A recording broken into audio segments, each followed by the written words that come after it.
I'm going to go ahead and call the Urbana Sustainability Advisory Commission meeting to order. Let's see here. I'm not sure if there was a statement that needs to be read about meeting via Zoom, but due to the current pandemic and given that the city building, I believe, is still closed to the public, we are still meeting via Zoom for our commission meetings.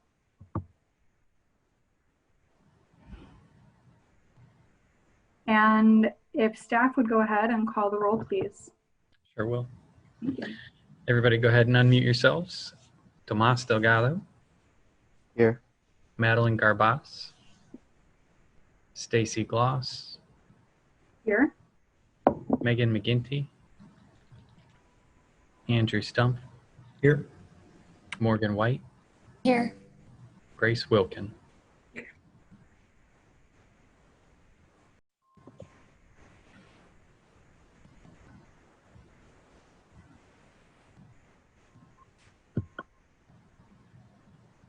Hi, everybody. Sorry, I am here. I'm having some technical difficulty.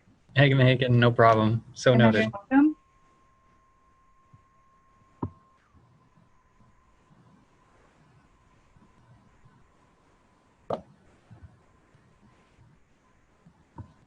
And it does look like we do have a quorum this evening, so we will go ahead and proceed. Thank you.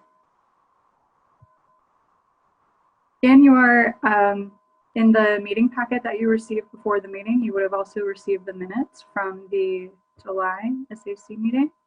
Is there a motion to approve those minutes? I'll move to approve those. Okay. Second. Seconded by, was that Tomas? Excellent, thank you. Yes. Are there any proposed changes or corrections to the meeting minutes from July? Hearing none, will staff please call roll for a vote on the minutes, please? Tomas Delgado. Yes. Madeline Garbaz. Stacy Gloss. Yes. Megan McGinty. Yes. Andrew Stump. Yes. Morgan White. Yes. Grace Wilkin. Yes. Okay, that passes. Thank you.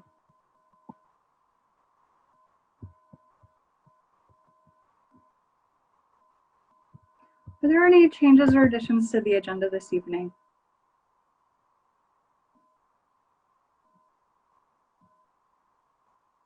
Okay, I have none as well. Moving on, we have public input. If a member of the public that has joined this evening would like to address the council, they may go ahead and do so. I don't know if they need to raise their hand.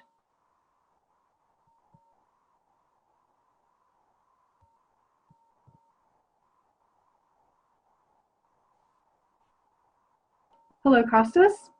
Yes. Hi, Stacy and everybody. Just attending the meeting to just get to know the commission a little bit. I don't wish to address. Not a problem. Thank you, and nice to have you this evening. Thank you. Thank you. Thank you. Okay.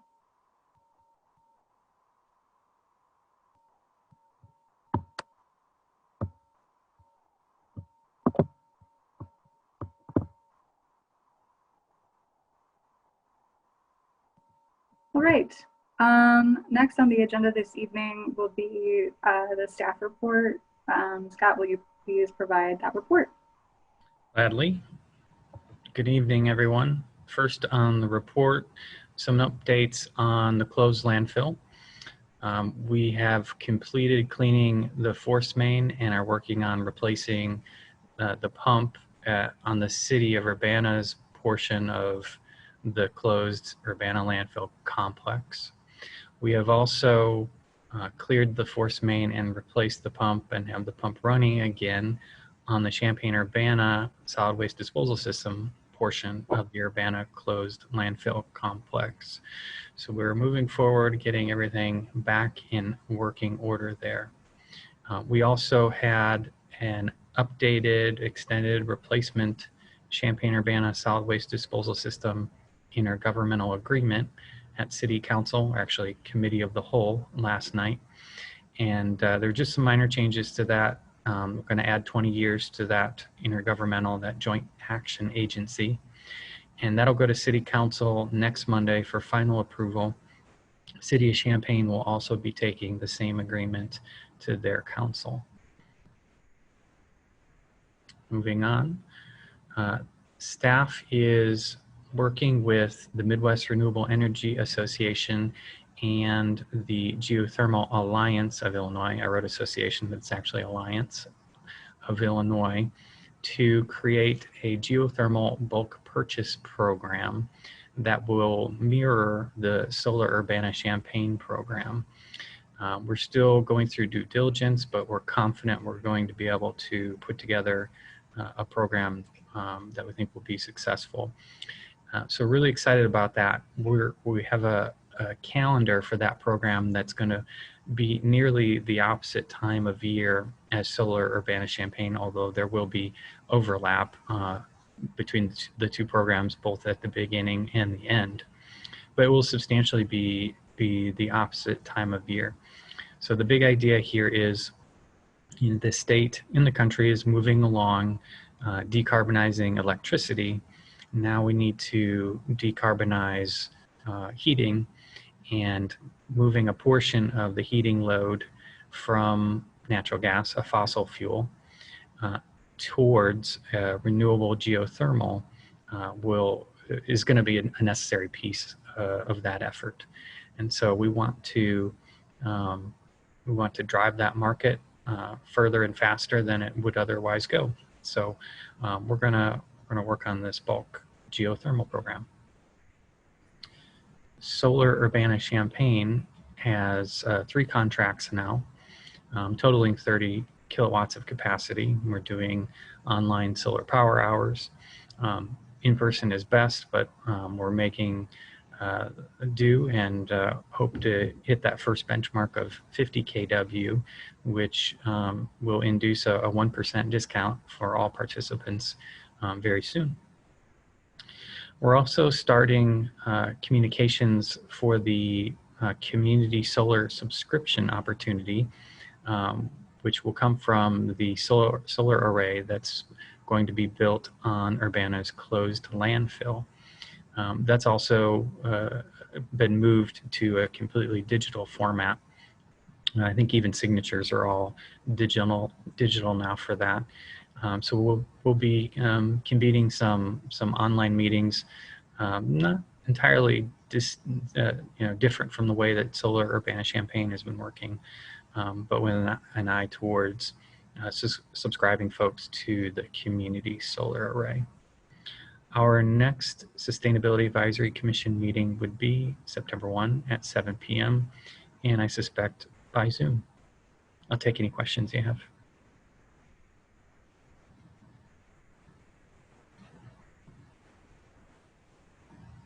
Hey, Scott, do you have any recommendations, or would you be able to forward any information to me? Just this is personal request, so that I better understand both geothermal, so I better understand pretty much what you're talking about. Just I'd like to know like the history and how it functions a little better. I mean, I get a general sense of it, but I'd like to be better informed. Yeah, well, just briefly, the technology, and Andy is an expert and may add to this, but the technology is to sink circulating wells into the ground where the temperature is constant. And because of that constant temperature, you're actually cooling the house during summer and heating it during winter. And it's using all just the thermal, temperature in the ground. Andy, is that about right?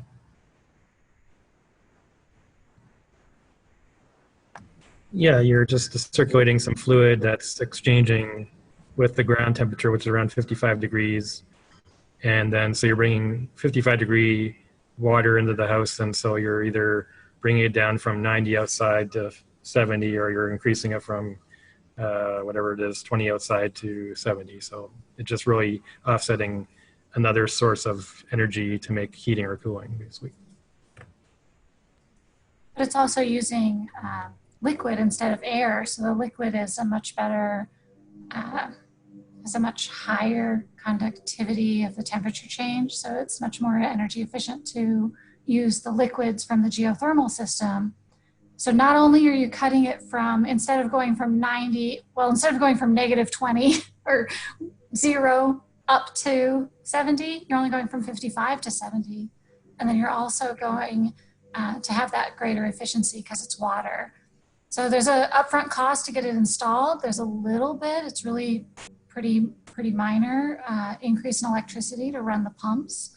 But then you are, not only do you get the efficiency of having that underground system, but you also have sort of some better protection during, if there were, God forbid, a tornado that knocked down the community, if there were pieces that had geothermal, they have, it's quicker to get it back into a heating and cooling state because that part's underground. There's a lot of benefits that we're really looking to see a lot more in this area.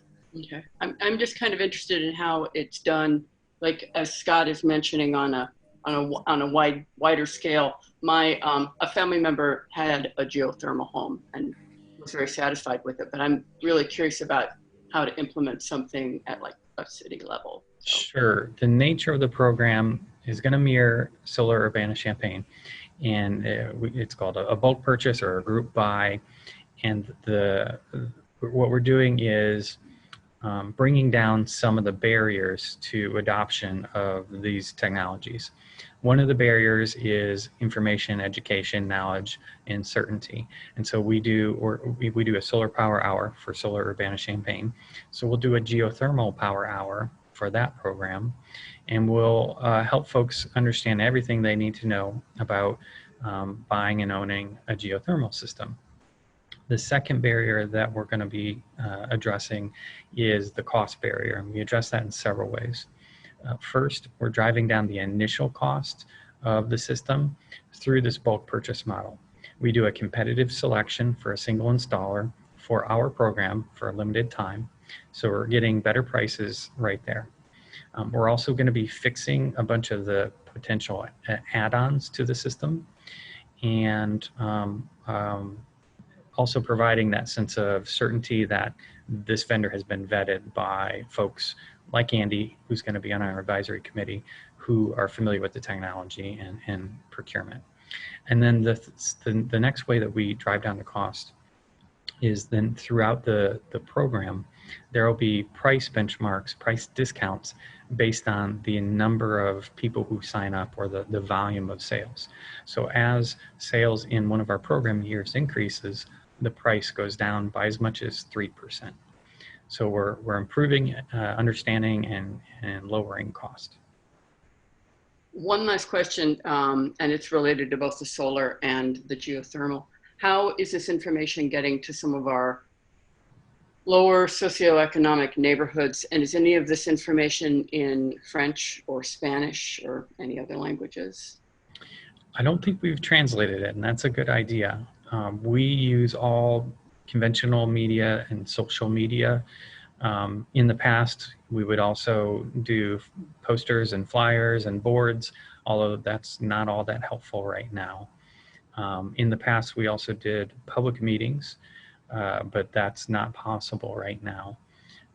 The community solar project that we're just starting marketing is actually an income qualified low and moderate income program, and the vendor who's doing that marketing, it will be reaching out to different elements of the community to get the word out on that program, and our goal is to capture as much of the benefit of that solar array through Urbana local subscribers.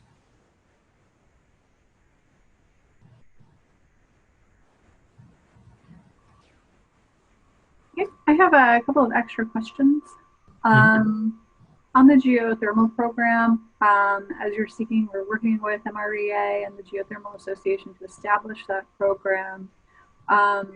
What is your timeline for launch? For geothermal, we are going to be, we are aiming to publish the RFP at the end of August. So we would be aiming to start educational sessions in September. And then we would go something like 9 months as we do with solar. Great, thank you. And with the geothermal program, is this targeted for residential or commercial or both? I guess because for solar, it doesn't really matter, right? A commercial entity could take advantage of the solar, program that we have with the city. It's rooftop. But anyway, I'm just really curious about who the program will be targeted towards. I think that we will be offering to both residential and commercial. In either instance, the vendor is going to be doing, heating, cooling, HVAC type of analysis and designing a system for each individual house. It's not a pre-packaged one size fits all, because that would not work. Yeah, I'm really interested in looking forward to some of those presentations and to learning more. I think it's very exciting. Are there any other questions about just the geothermal part of the staff report? And a couple comments. So the geothermal, like solar, has federal tax credits. So that's one incentive. And also, if you combined it with solar, it could probably be, your house could probably be net zero with both of those. So.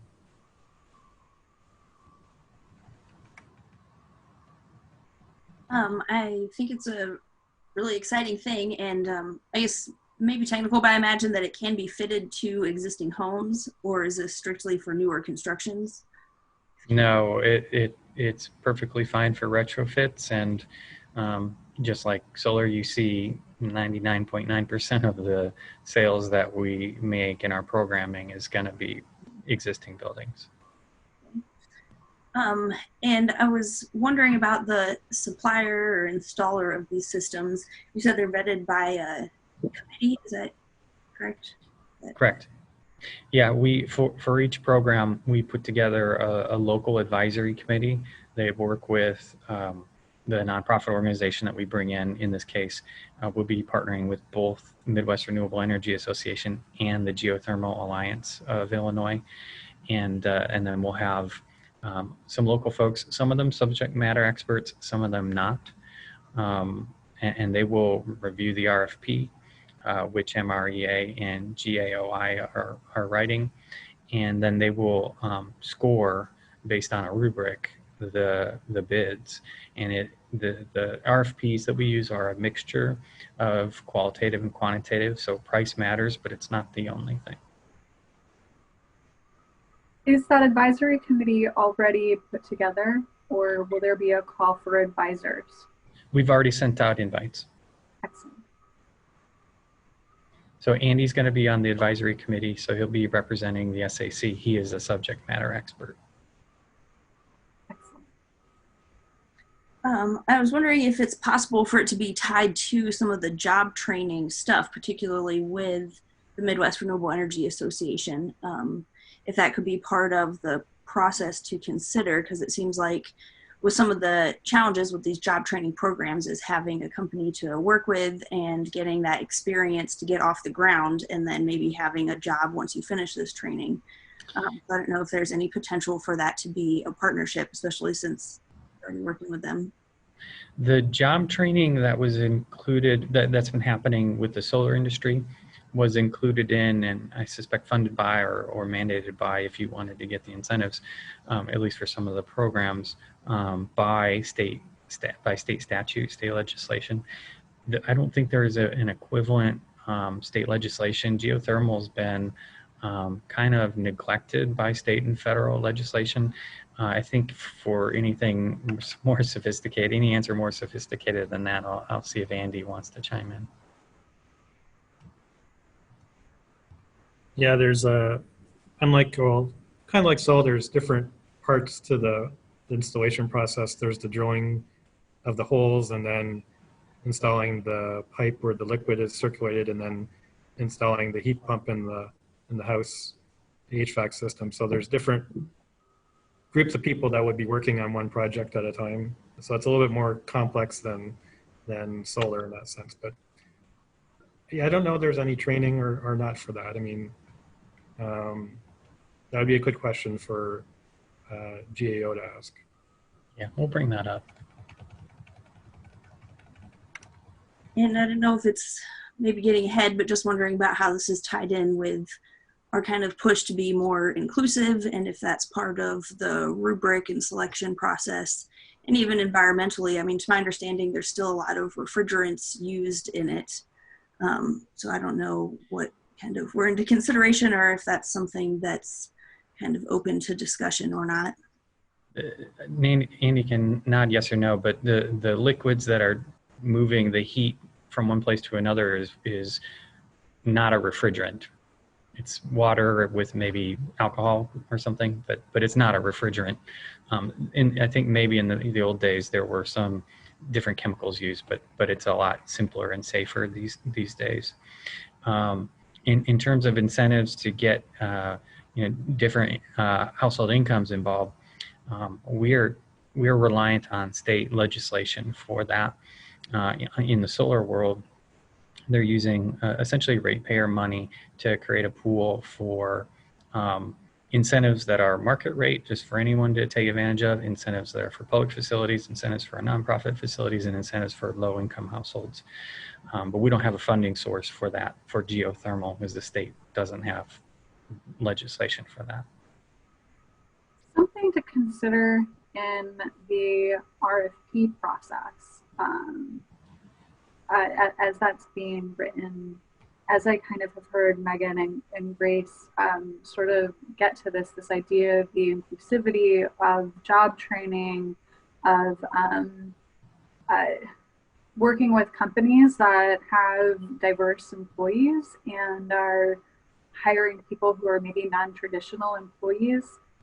As Urbana is working with MREA and the Geothermal Association to write that RFP, I'm wondering if there could be an opportunity to award points on, some kind of scale. And I don't have the right language about that right now, but I think that would fit in with at least some of the Sustainability Advisory Commission goals around diversity, inclusion, and equity in the community, especially around jobs and job training. So to the extent that is possible to be evaluated of the companies that are responding to the RFPs, I think that I'm hearing folks from the meeting say that would be something that the SAC would like to see, or our members would like to see as part of the RFP process. I don't. It's been 2 months since I've read the language, so I don't remember the details, but we do have some, I think I'm going to characterize it as MWPE type language in there. And so, as I mentioned, this is a minority women-owned business. Exactly. Small businesses, yeah. Mm-hmm. Exactly. So this is a points-based RFP that we use, and there are competing goods. So price is a competing good. Experience is a competing good, and then MWBE is also a competing good, and they all get points. And so MWBE would be one. I believe what we're doing is giving some points for that. But what I can do is go back to MREA and GAOI and grab the draft language that we're contemplating and email it out, provided that they're comfortable with sharing that at this point. With this board, I can email that out. We've been developing that kind of language with Solar Urbana-Champaign for years, And then when this last round of Solar Urbana-Champaign, when the state had this job training pipeline, we incorporated points for vendors, additional points for vendors who used the Solar for All job training pipeline. Now that kind of leverage is not available with geothermal, but I will check on the MWBE language. Is that kind of stuff into consideration when looking at the solar community projects and I guess future suppliers for the bulk solar? So if we had another, what we're doing at the landfill looks large scale, but it's to people in the solar industry, it's kind of medium scale maybe. It's bigger than a household, but it's not a utility scale.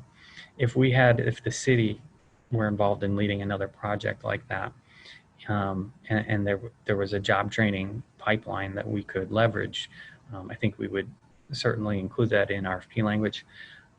My recollection, I don't know all the details of Solar for All because it's a big program, but my recollection is that the low-income community solar incentive that we are using for the Urbana landfill project requires job training pipeline, Illinois Solar for All job training pipeline personnel to work on the project. So I think that's baked into our program, but I can check that and follow up with you as well. Thank you.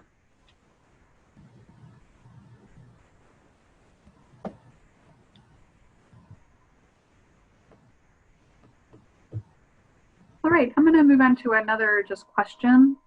The Solar Urbana-Champaign program, as that is getting kicked off, just what is the timeline for the Solar Urbana Power Hours, and how long, like what's the timeline this year for that program? So we're already doing Zoom-based solar power hours. You can find a listing of those on solarurbanchampaign.com. We'll be doing those for a few more months. And please, we also post them as events on Facebook. So the more folks such as this commission that can share those on their Facebook and email them to friends and neighbors, the more folks will get into those power hours. We add just the information about that at the bottom of the minutes from this meeting, at part of the announcement section. And then when we get that out, then folks can take that information and share it with their networks. I think I will have some questions for the Urbana Community Solar Project in the future, but I don't feel that I'm ready to be asking sort of those questions right now. I understand that there's going to be a meeting for people who are going to promote the program happening in the near future here. And then after that, there will be digital sort of communication about the project and how people will sign up. I think, yeah, and again, I have some questions in the back of my mind that I have heard from folks, but they're not developed enough for me to kind of talk through it at this point, but they will be forthcoming. Any other questions on the Urbana Community Solar from members of the commission?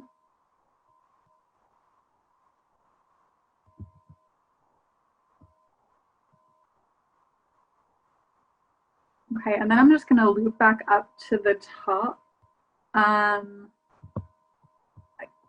Scott, I apologize if this is putting you on the spot, and I do not mean that at all. I don't remember in previous meetings talking about leachate pipes for the closed landfill as part of like the sustainability kind of program or mission that we have. Could you just speak to that a little bit and the connection to kind of environment and sustainability that this brings? It's just another service I provide. Okay. All right. I'm the director of the Champaign-Urbana Solid Waste Disposal System. Have been for, I don't know, maybe 9 months. And so, and as such, I'm also, positioned to manage the other half of the Urbana closed landfill complex. It's a closed landfill. We do monitoring and we do maintenance, and we have a leachate pump on the Champaign-Urbana side as well as the Urbana side. And we pump leachate, which is groundwater or rainwater that gets into the landfill. As soon as it touches garbage, doesn't matter what happens when it touches garbage. As soon as it touches garbage, it is technically called leachate. We collect that and we pump it to the sanitary district wastewater treatment plant. And we're monitoring all that. And we have a hydrogeologist consultant that interprets the data. And some of the things we'll be doing this year is we have a sampling well that is faulty. It's being infiltrated out through the side or some such failure, and we'll be replacing that this year. We're also going to be doing some vegetation maintenance. So this is it's a small but important project, ongoing project. Landfills are forever. Yep. Any other questions about that?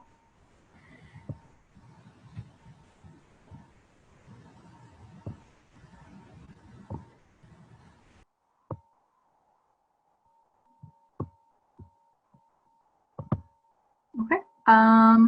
So I would just like to give the attendees of the meeting the opportunity to ask any questions or make any comments about the staff report at this time, if they would like to.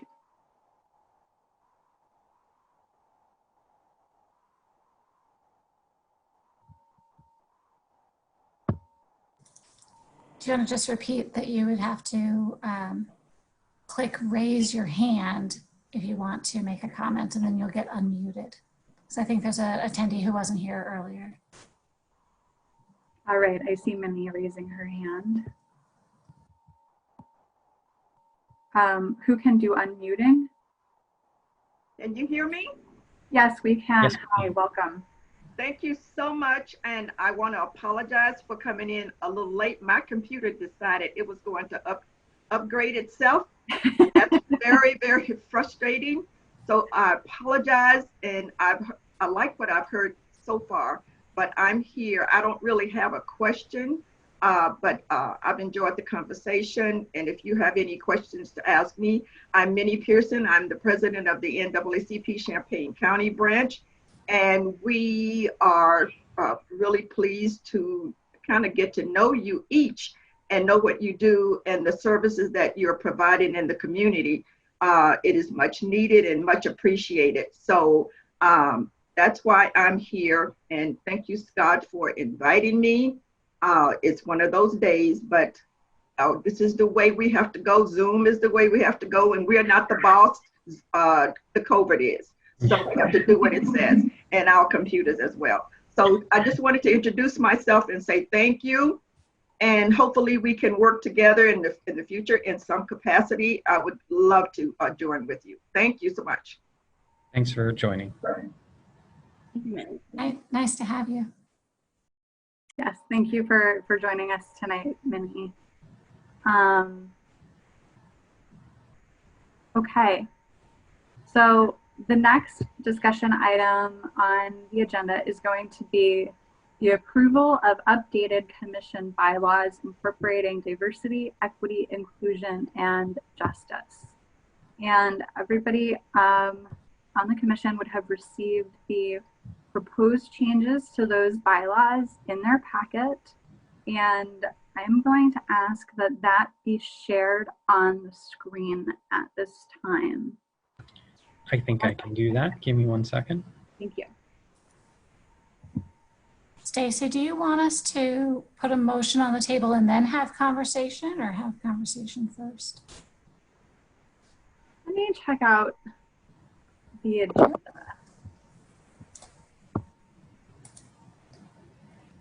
Can you all see that?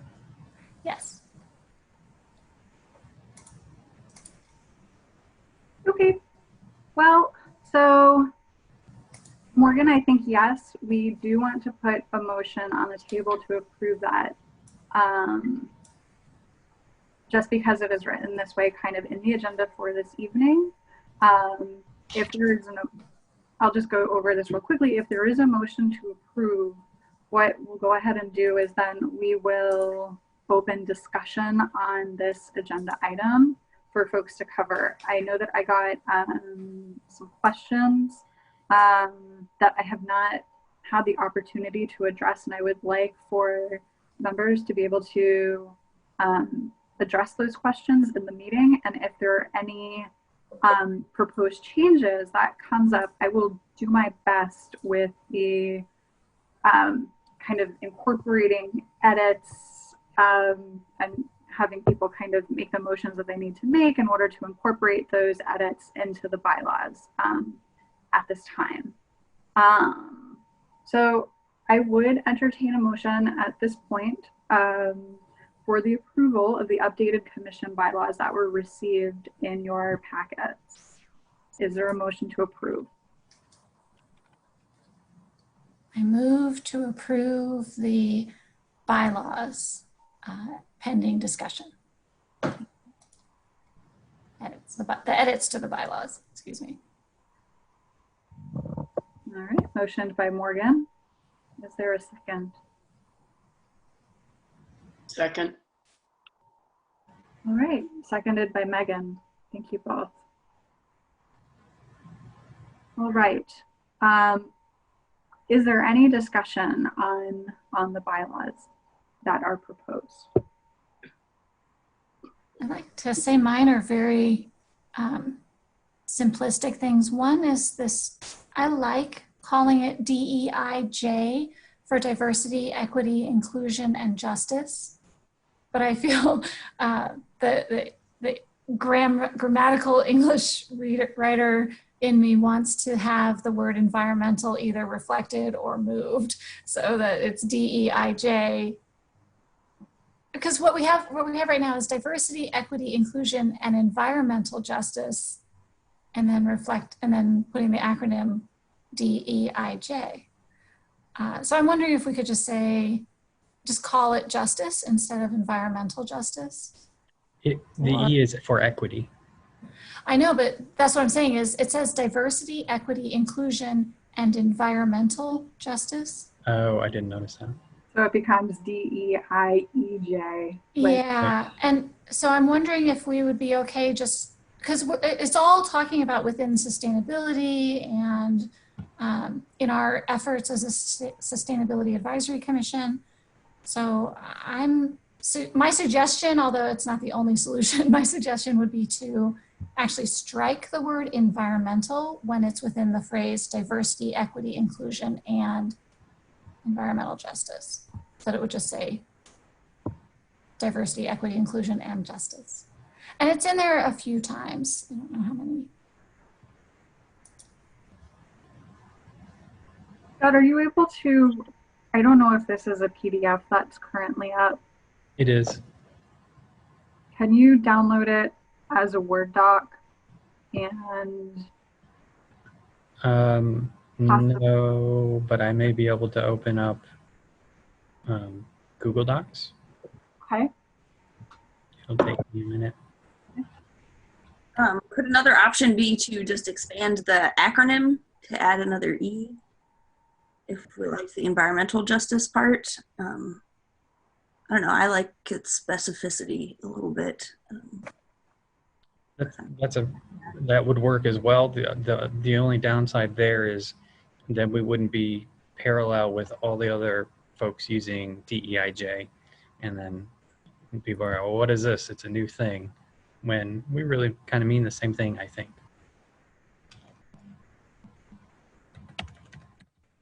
Yeah, I agree that environmental justice is in many ways what we're talking about.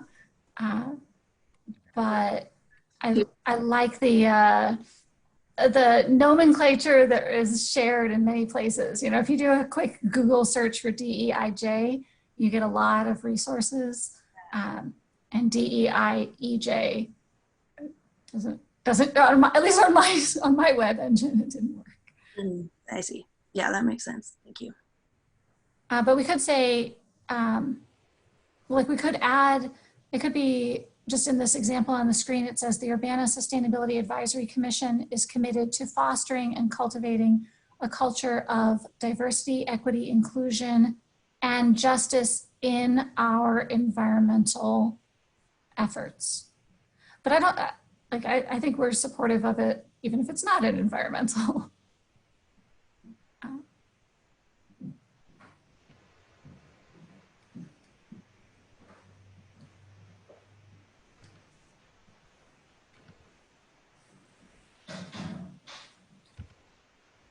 Okay, any thoughts on, okay, so I want to just have a little bit of discussion around the DEIJ versus diversity, equity, inclusion, and environmental justice. When I was reading not reports, but when I was reading resources about DEIJ, specifically in the context of sort of whole communities or whole cities, I found myself wanting to put in that little bit of added specificity to note that as part of the Sustainability Advisory Commission, that really the aspect of justice that we may be able to tackle or that we may be able to address in any way or form would only be in this kind of environmental space, whether it has to do with energy, water, potentially green spaces, although that gets into sort of Arbor Division and other people's kind of other commissions work. So I wanted to specify that as opposed to the broader context of justice and kind of what that means for a whole community. But I can also see your to see the point that, you know, I don't know if the acronym works. I will point out that in project proposals through the university that go in, I oftentimes see acronyms that only address some of the words that are capitalized in a project proposal. I did just put one in that was for a project where we had a 5-letter acronym for it, but there was probably 9 words in the proposal. And so it is a little bit of a stretch sometimes, but it is done more often than one thinks. That's good to know. I don't see that very much, but I see Megan raising her hand. Go ahead. In looking at the statement and in general during our discussions, I know that Stacy, you had sent out something about, you know, reaching out to more of the community, and just so that my viewpoint is a little clearer. I, for the last 8 years, have been a dual language special education teacher.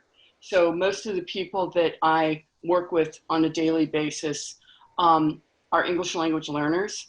Also, I think that if we really want to really be equitable, we might want to either define things a little better or make pamphlets that define some of these words we're using, and also make the language a little bit more accessible to more of our community, if at all possible, because this is higher order language and this is for more educated people. And I just am concerned that the language and the formats by which we're trying to contact people, we're missing an awful lot of people. Does that make sense?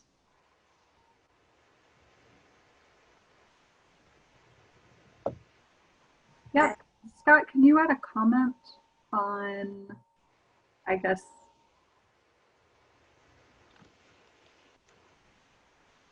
Megan, do you feel that about that subsection A specifically, or even with just the language on section 4 in general? All of 4 in general. And a lot of these, I mean, we know what all of these things mean, but if, as you had mentioned in one of your emails, we do, whenever COVID ends or however we're able to work it, we're able to go more out into the community and go to community events. I really think that to touch base with people, we need to find some way where they understand what we're saying. That makes sense. I agree, and I agree with that, in the sense that this document are the bylaws of operating for the Sustainability Advisory Commission. I have a little bit of like, okay, how important is it to the organization, and again, I kind of ask this sincerely, to make even the operating bylaws be as kind of inclusive on that level and accessible on that level. It's not, it may be very important. I just don't know many people who are going out and reading bylaws of commissions, although I completely recognize that in any work external that we do, that absolutely. Does that make sense at all, or that's totally wrong, that's off, and we need to simplify this even in the bylaws so that even the bylaws are accessible, and that this sounds too, you know, too collegey.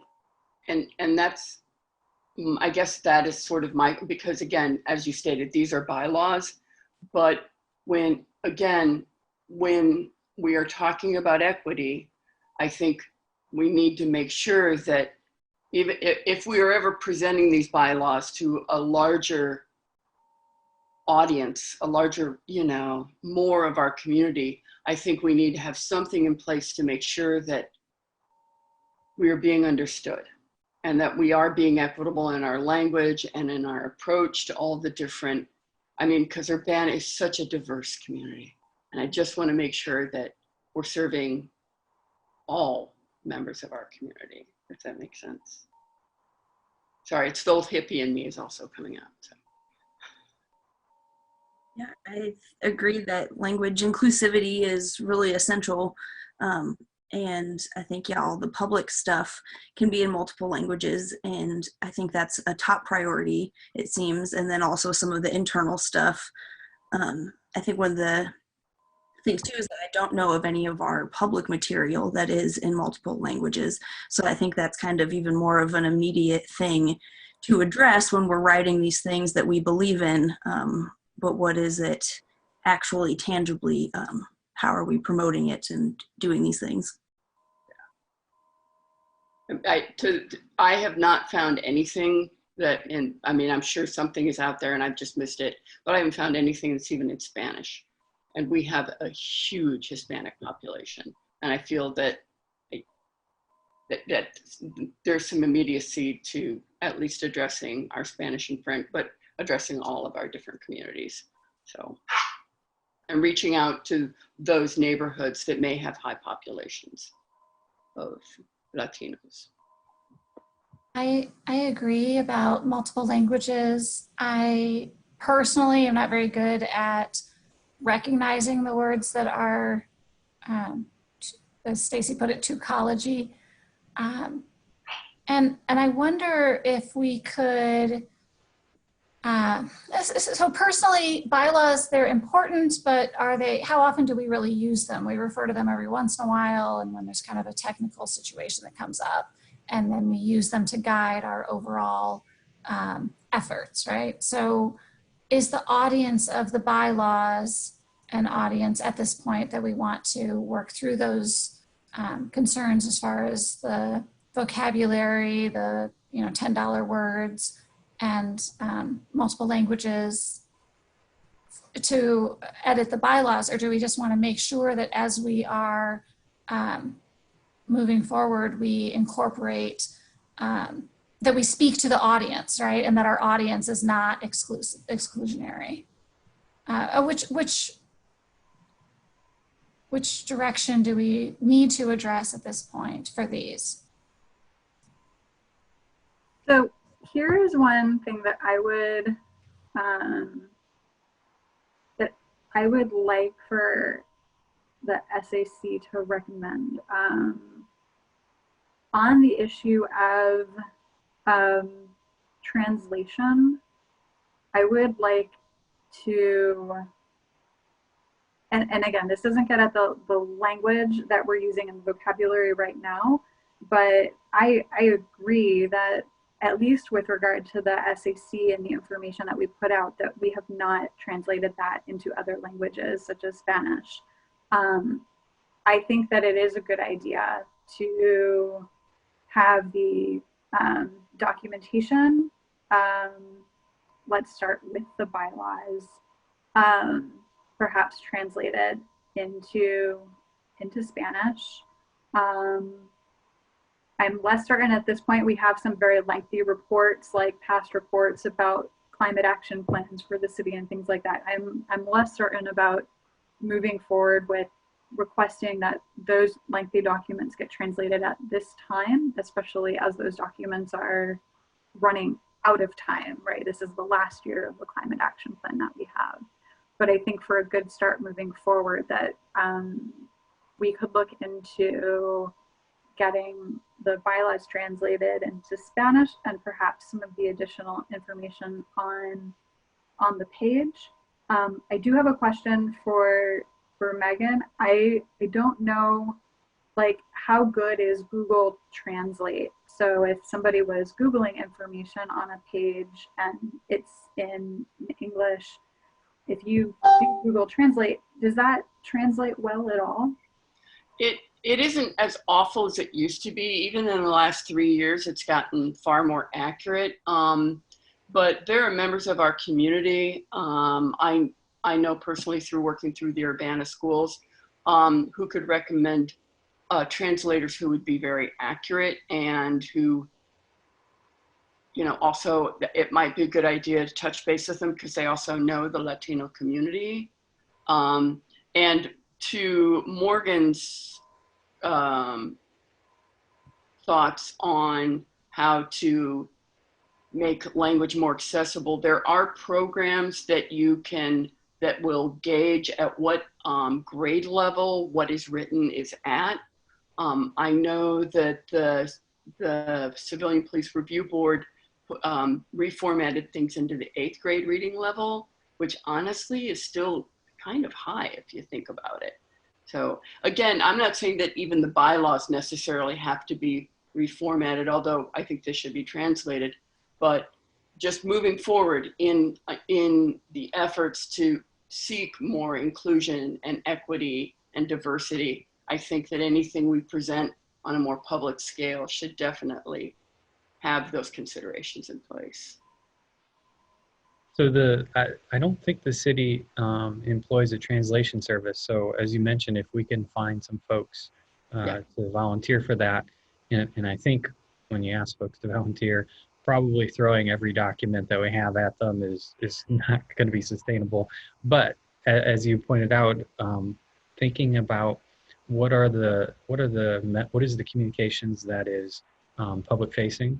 So for instance, Solar Urbana-Champaign, that would be a great thing to get translated into Spanish and French, and sharing that with some folks who can volunteer to do a good translation. And really what's publicly facing, I mean, the first thing that people are going to see is the marketing, which is really just, you know, a couple of sentences.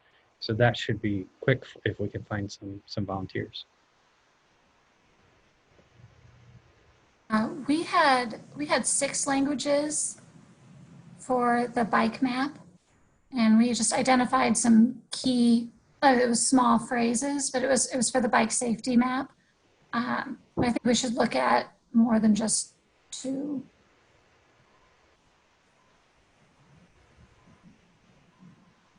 I saw Thomas's hand up a little while ago. Thomas, do you want to go ahead? Yeah, I just wanted to, I had Googled DEIJ back when we were discussing just the acronym itself. Is that a specific term found primarily within environmentalism? Maybe it's just Google spying on me or spying on this conversation, but a lot of organizations that either had some sort of an ecological or environmental mission came up when I had just searched the acronym. So I was just wondering if, I mean, I know it's not specific to environmentalism, but I was wondering if it was heard or used heavily within that domain. That's hard for me to know because I was looking for the context of environmental organizations when I was sort of going off of that. But so Scott, it was, other urban. It's kind of fascinating. Like a number of ecological restoration projects just popped up in environmental organizations, but it just could be another reason why that happened. I think I first encountered it, a webinar with a university professor who engages in this type of work as part of her research. And I don't, that webinar might have been geared towards environmental folks. I can't remember, it may not have been. But I don't think her work specifically is, but she uses that terminology.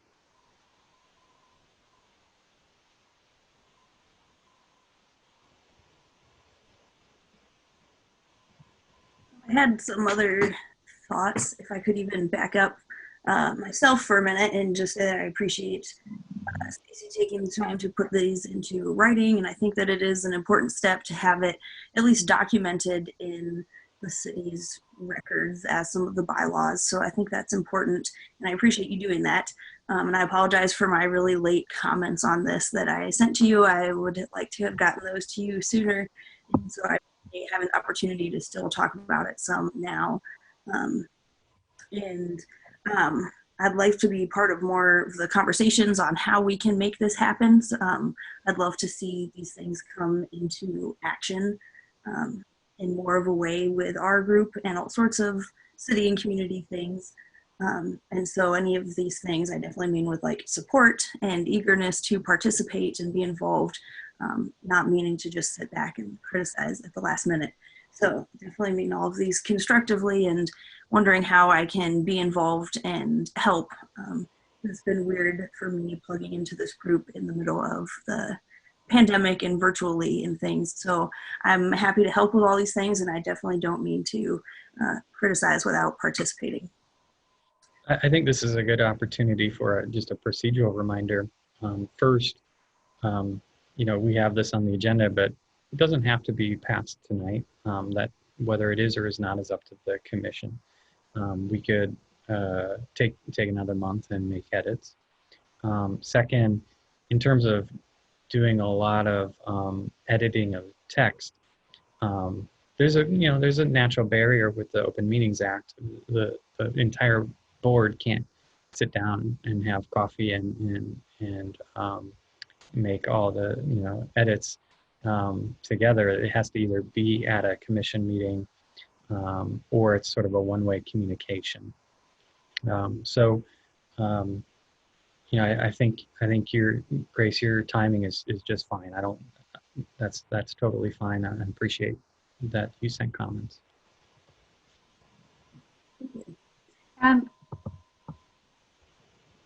So Grace, would you like to review some of your questions? I think that they're good. I did receive them. I did not have an opportunity to respond to those, but would you like to, you did just have a few, it's not a huge number. Would you like to go over those? Yeah, I could, and I can summarize some, just some thoughts, more with the specifics, and this again is probably beyond the bylaws themselves, but just thinking about moving forward, and I feel like it's important to write them with the end in mind, kind of like with the actions, so that there's that connect. And I think it would just be really sad to see it be a document that doesn't come into action. So I'm just wondering with things on the, specifically the C numbered ones, so like that increased diversity among board and staff. I'm just wondering what this means as far as like the selection and review process for our board, and kind of what's the system now, and what is the rubric, or who's in charge of that, and how would that be moving forward to see this through to that actually happening. And I think kind of the same thing with two, building long-term relationships with underrepresented communities to address community identified needs, which I think is wonderful, and just wondering what that would look like, even if it's not written in the bylaws, just kind of like a vision of like, does this mean a list of partners, or doing shared events, or seeking more input on our meetings, or kind of just like, what would that look like? Any other thoughts? I had a few more thoughts, but I can stop if there's other things about those. Yeah, let me go ahead and address the increasing diversity among board and staff first. Currently, the way that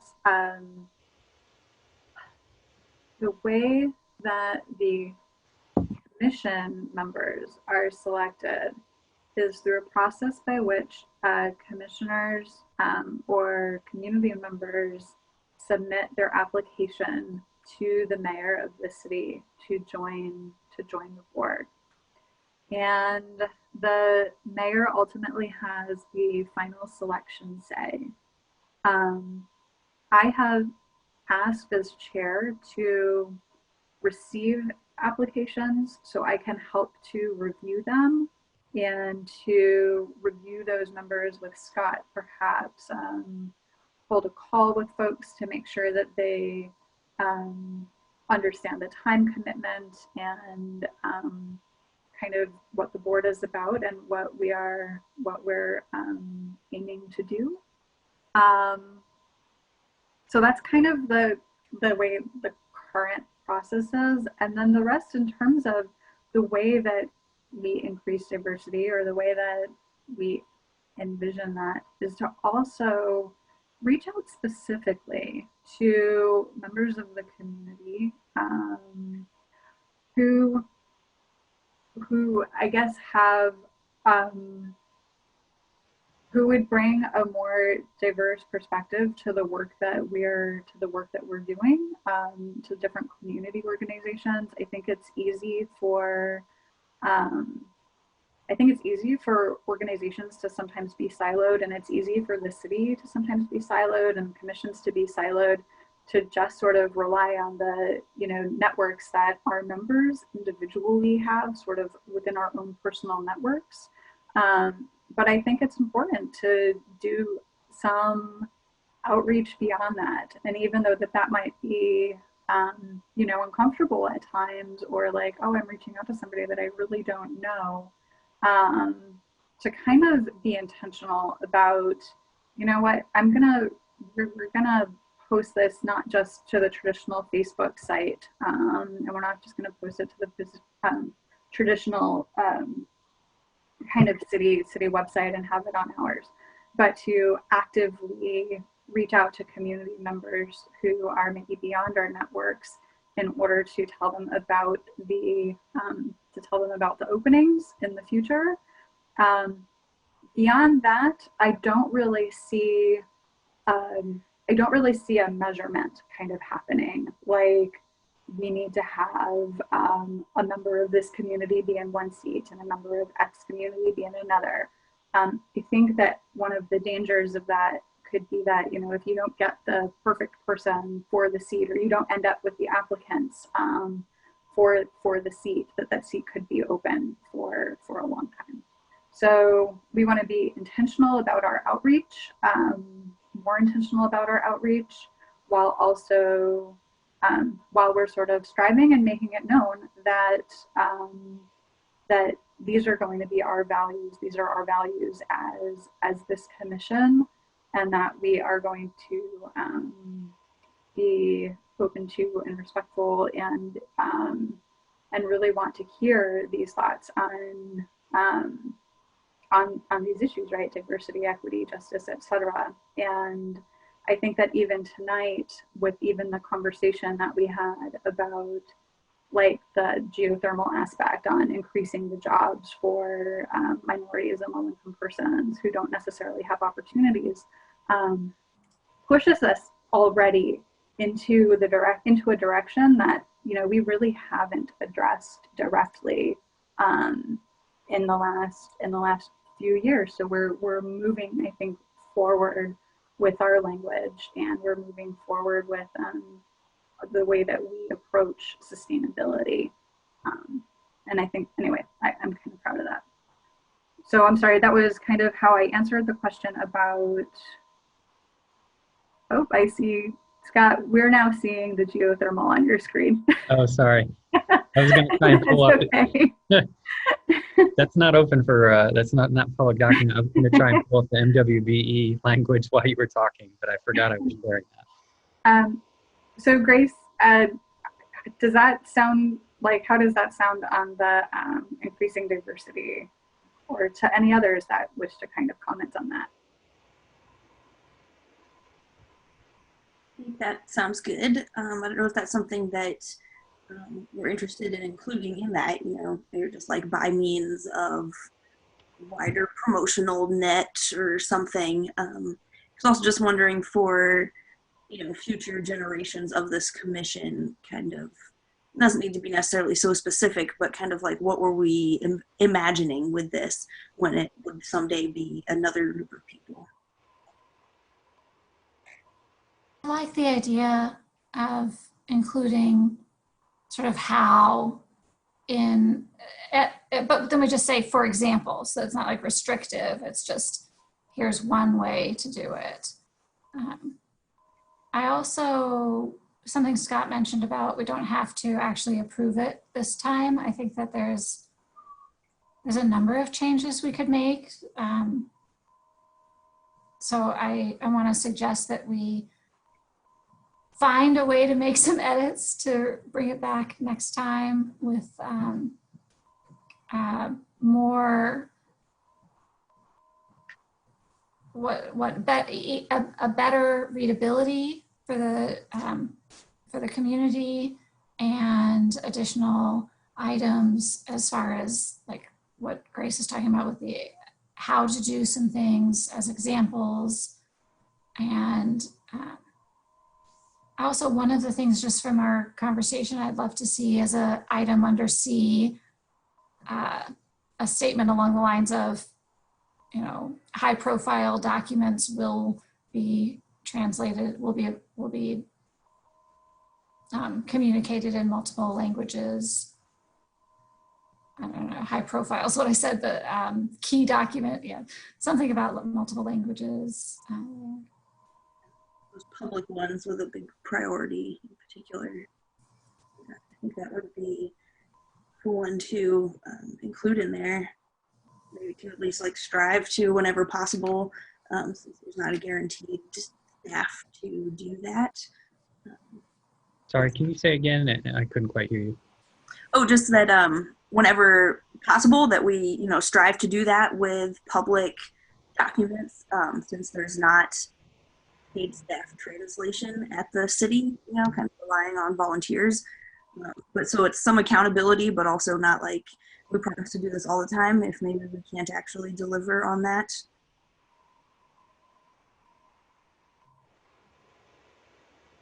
I think that if it's going to be something that is going out to our public, and if our goal is to be more equitable, I think that anything that is for mass, you know, consumption, and if we're really trying to reach these communities, I think it should be almost a requirement that we translate. Because right now, Urbana translates almost nothing. And so we are leaving out, again, a large percentage of our, far too many people.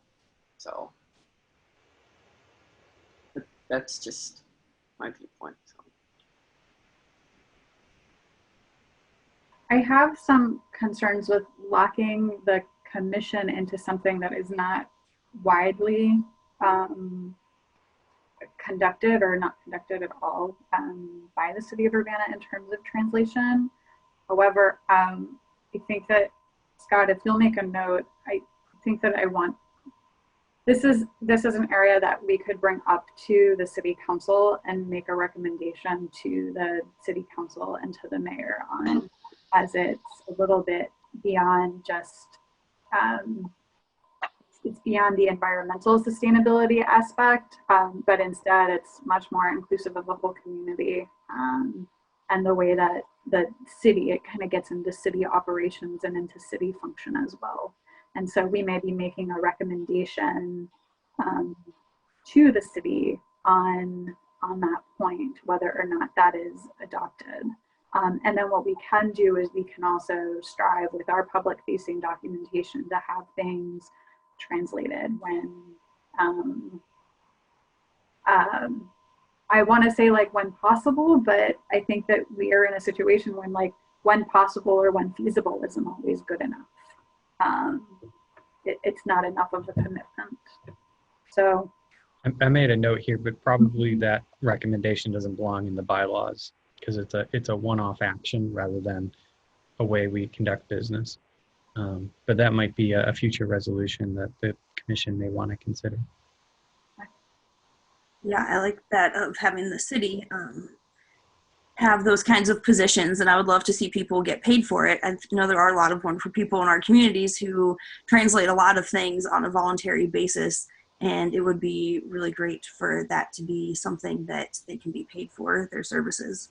I think most cities use an outside vendor for that, so that they have access to basically every language, and then they basically deliver that work to their vendor, and it comes back in all the languages. That's what I've seen anyway.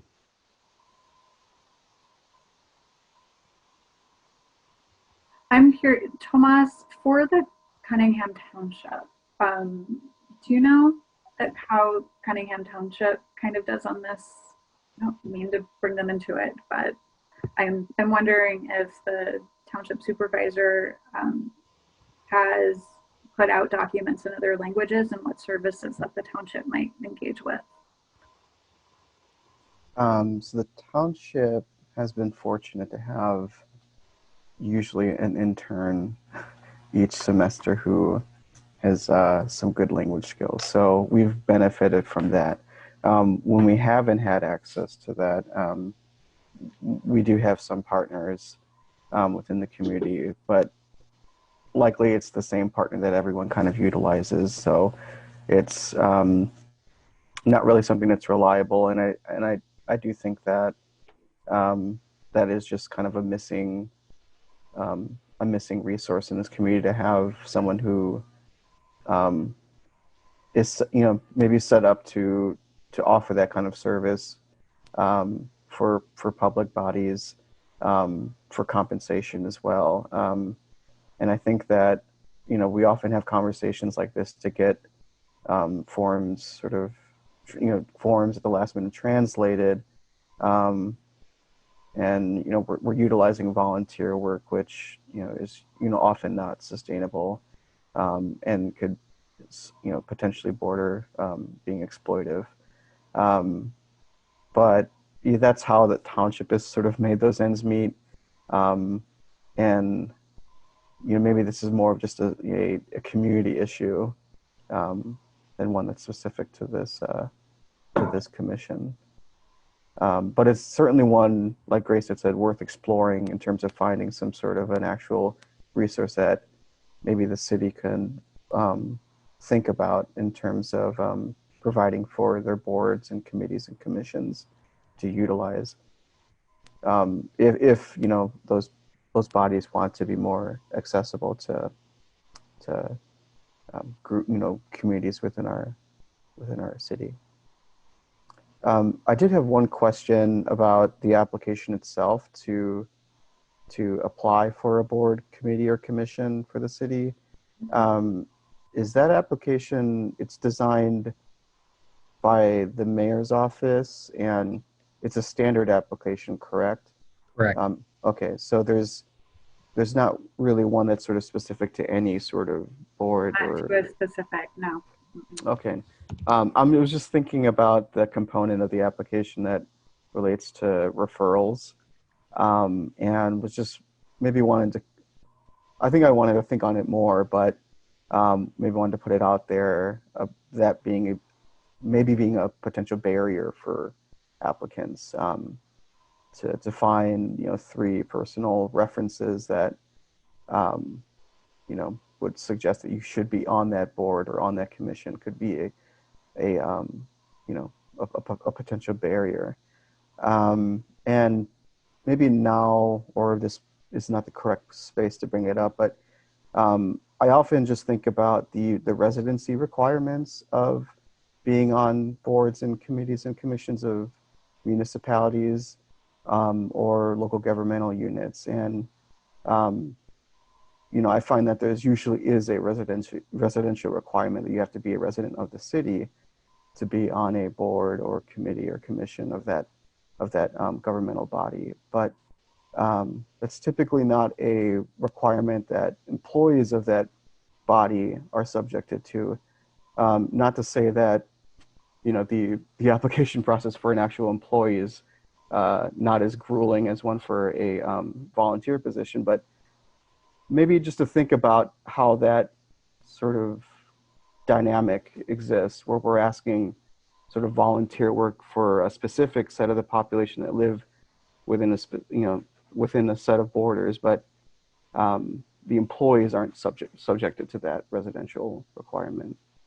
And I don't think that's something to maybe discuss further, but I was just maybe wanting to think on that. Yeah. It just occurred to me, and I wanted to share with you all that the U-Cycle brochure, does have English and Spanish. We also have had some one-off instances where we have posted Chinese language Mandarin on some U-Cycle containers in some communities.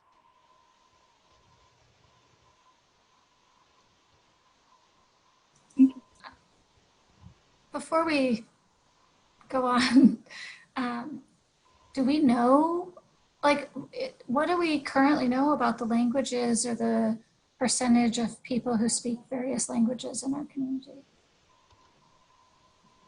That's something the census will tell us, right? When if it's fully completed, does that include language? I forget when I filled it in. I think that's a good question. I think that it maybe veers the conversation a little too far for right now from the ballot. It's totally okay.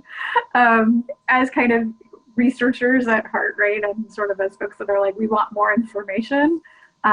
These are interesting questions for us to ask and to find out, as well as that, drives, who are we serving and how are we best kind of serving them.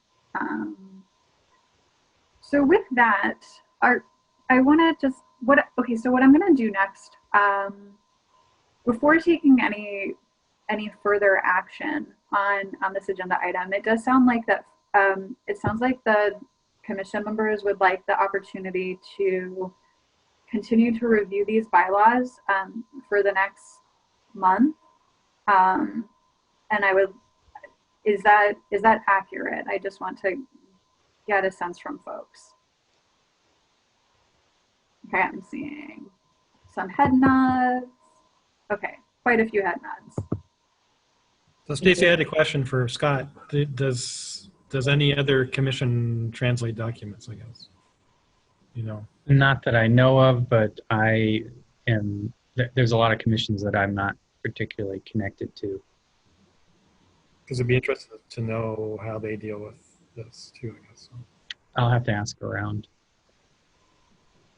Sorry, continue. Okay. And I'm trying to get back to the screen where I can see participants, all participants. As we were talking about, as we want to put documentation out there, this is public information and people can respond and comment. While I hope she is still here. Okay, I think Minnie dropped off, which is, I was going to ask her for her input. Scott, let's reach back out with proposed language to Pearson at the NAACP after this meeting with this proposed language, letting her know that we did not vote, but there are, we would like public comment before next month. Stacy, Yes. this is Marcus. As a staff person to the Historic Preservation Commission, as far as I know, we have not put out any brochures in the recent years that have been in languages other than English, but I will also say that we have not redesigned or reprinted out brochures in the last 5 years at all. So I think there is a hesitancy or a reluctancy to be doing print documents as more things get done digitally. But I will also say that as we move towards the comprehensive plan, that there is a sincere desire to produce information in non-English formats. So we will be definitely exploring that. And those same resources that we use may be something that the commissions may be able to access as well. So about the translations, we talked about doing a recommendation or talking with the city more about the use of a translator service. Is that something that Scott or Stacy are doing? Just wondering how we move forward. I would say there are multiple pathways to raise that issue. One is staff, myself, sharing with leadership that folks on the commission have raised the issue. Another would be you all individually can contact your elected representatives and also other city leadership. And then also commissions can pass resolutions making recommendations to city staff and leadership.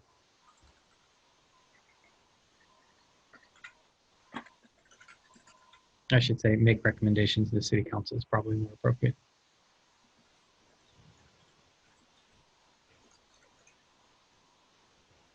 So I think that this is where some of that a little bit of extra research will just come in.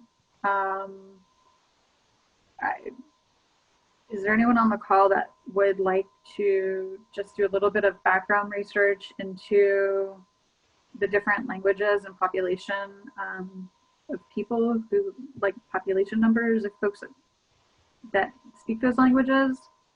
I'm trying to get at that if we're going to make a recommendation to the city, I think that we could just even come at them with a little bit more information, which would say, okay, based on the information, we have a little bit of research here based on this and based on this discussion that was held during the SAC meeting on August the 4th, we would like to request or, inform the city council, just however we'll craft that language. But does anyone want to do the research into different language speaking populations? I can do it. Thanks, Megan. I'd be happy to help with anything as well, Megan. Awesome. Thank you. Okay.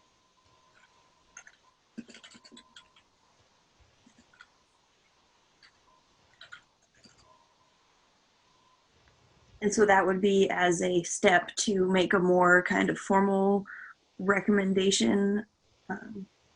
I think so. Yeah. Next, in a more tangible way.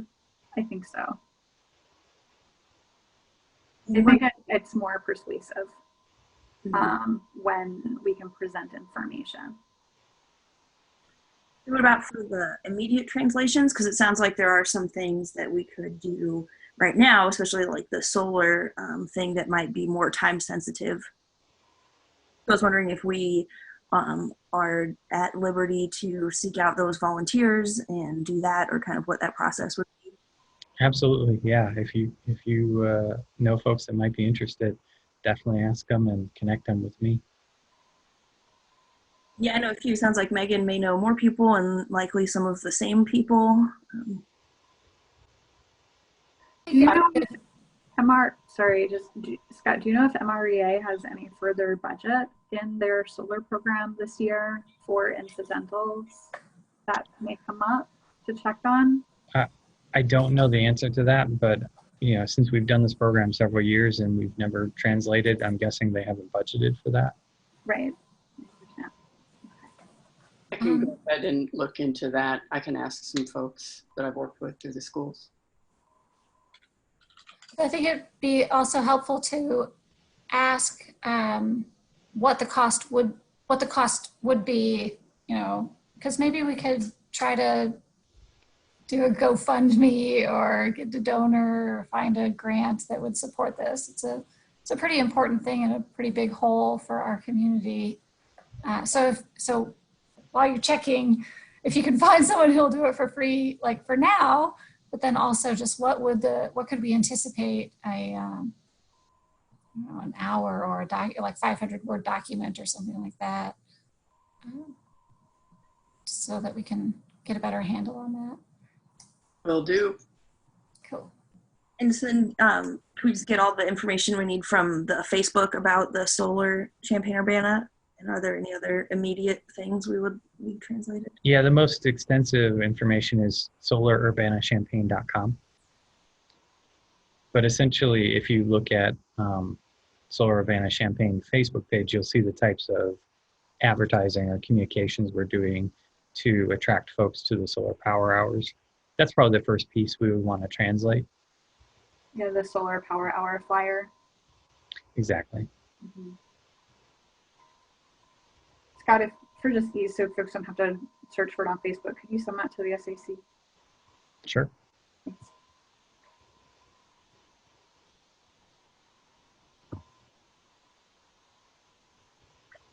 Thank you. And Megan, please let me know if there's anything I can do to assist in looking for volunteers, and we can be in touch about their research.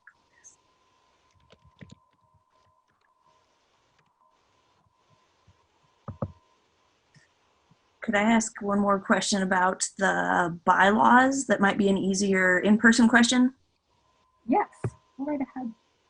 About 3 here, C3, about increasing our capacity for partnerships with diverse and underserved communities. I guess I was just wondering what that means. This might be another common term that I'm not familiar with, but I was just wondering what that capacity for partnership is and what might be limiting our current capacity and how we would expand that. Yes.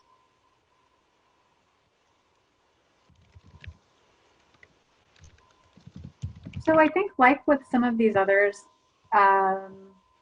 yep, this is pretty broad and leaves. I think leaves things open for interpretation. I think part of that was intentional, again, just because of it being kind of a bylaws, and we want to set the stage for how this organization might act 5 years from now, might act or behave 10 years from now. So I just see that with kind of the idea, or knowing that that this increasing capacity for partnerships with diverse and underserved communities today, and what that looks like to me, might look very different a few years from now, or even down the road. So when I talk about increasing capacity for partnerships, or when we think about that, what I think about is, again, it's bringing in more of an inclusiveness, or more of an inclusivity into the programs that the SAC is supportive of. So what are the programs that we're supportive of? We support recycling efforts, for one. We're supportive of Solar Urbana Champaign programming, what will be the geothermal programming. We have some other partnerships with Midwest Rose Green that we've done some work with in the past. This is around like non-pesticides use. and kind of non-herbicides for lawns and for gardens. And then other programming, what else? Like rain barrel sales and things like that. So how, so what does increasing capacity for partnerships look like? I think what it looks like is sort of twofold, in both bringing in sort of partners or communities, organizations that have not necessarily been traditional partners on these programs in the past, getting at, maybe again, we've been talking about a lot about translation services, looking at what it would take to get some of these translation services for these types of programs. That's one way. But another way is also reaching out to the community-based organizations, whether or not they're nonprofits or the informal networks or informal organizations that are in Urbana, to be part of these discussions with us, and not just from a top-down, this is what I want to reimagine, not just I have this information, I'm the person with the information at the top, and what I would like to do is I would like you to take this information, I'm going to pour this knowledge into your head, and you are going to act on that knowledge.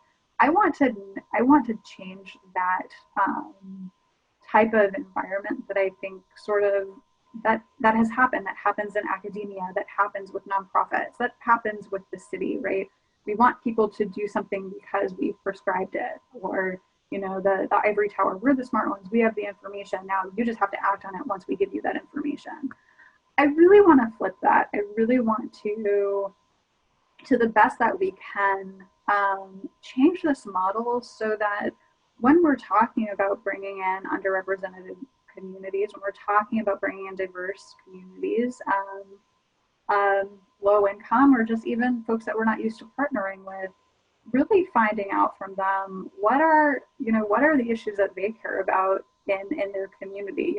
Is a pesticide-free program really needed in a certain part of Urbana, or is that like, wait, we don't do that anyway because we can't afford pesticides, so like we don't care. But there's this other thing we really want you to know about, but we haven't talked to them, so we don't even know that. We don't have those relationships, so we don't even know what those things are yet.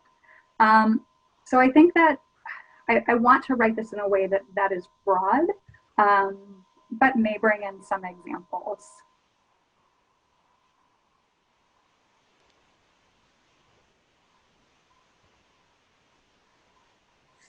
Thank you for explaining more, and I think that's all really great ideas, definitely. I was wondering, maybe with the wording, if there's some way to bring that idea more into light, or I guess I'm still trying to understand if it's like structural capacity or our intentions, or kind of what, and I guess, I definitely see the point in keeping it broad and open to interpretation, and understand that they're bylaws, just trying to understand myself by that and how we would increase capacity or increase our partnerships.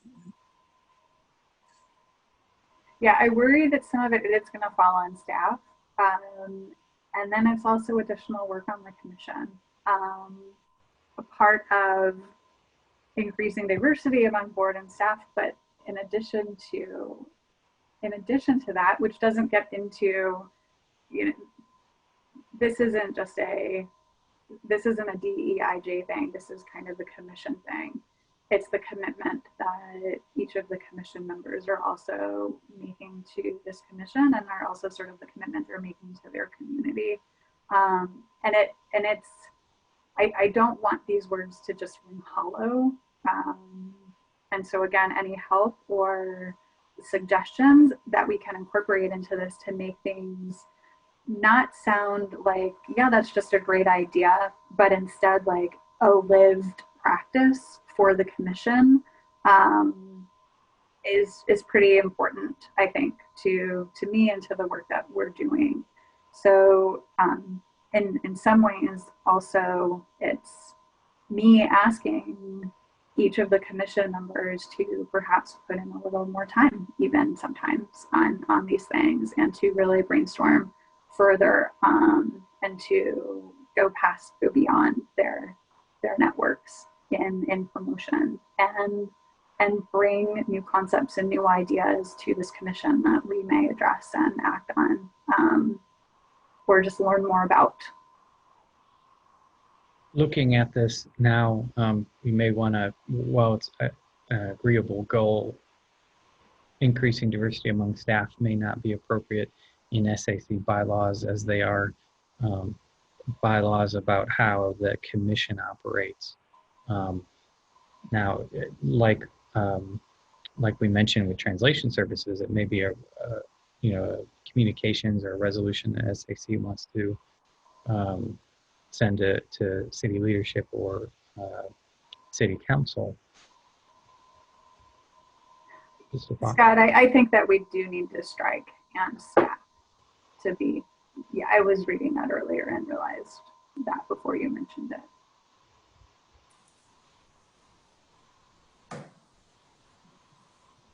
Have an idea. Okay.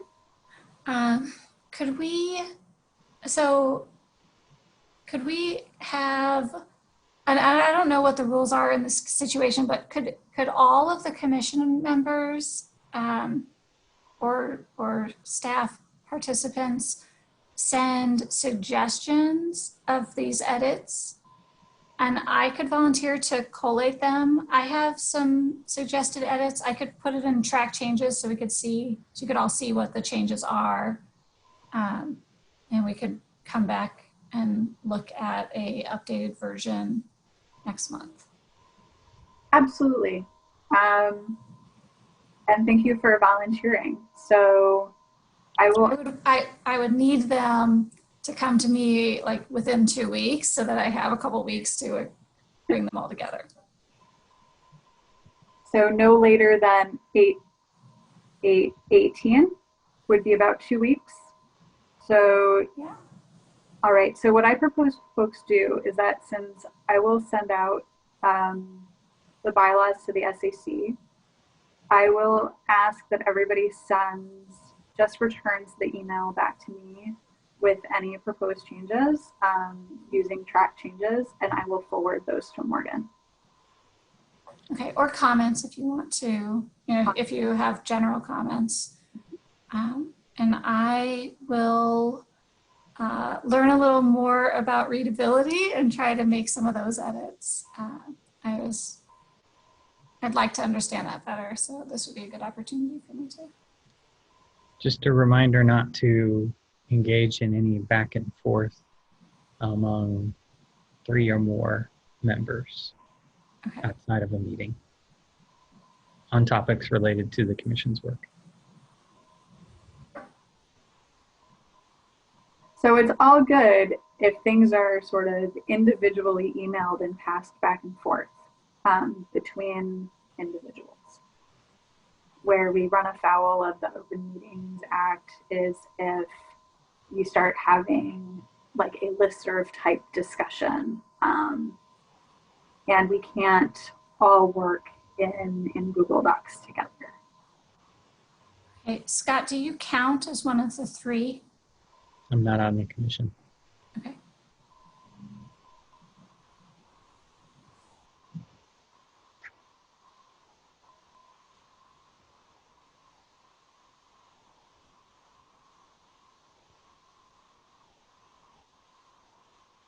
All right, it sounds like we're kind of moving towards wrapping up the discussion on the SAC bylaws.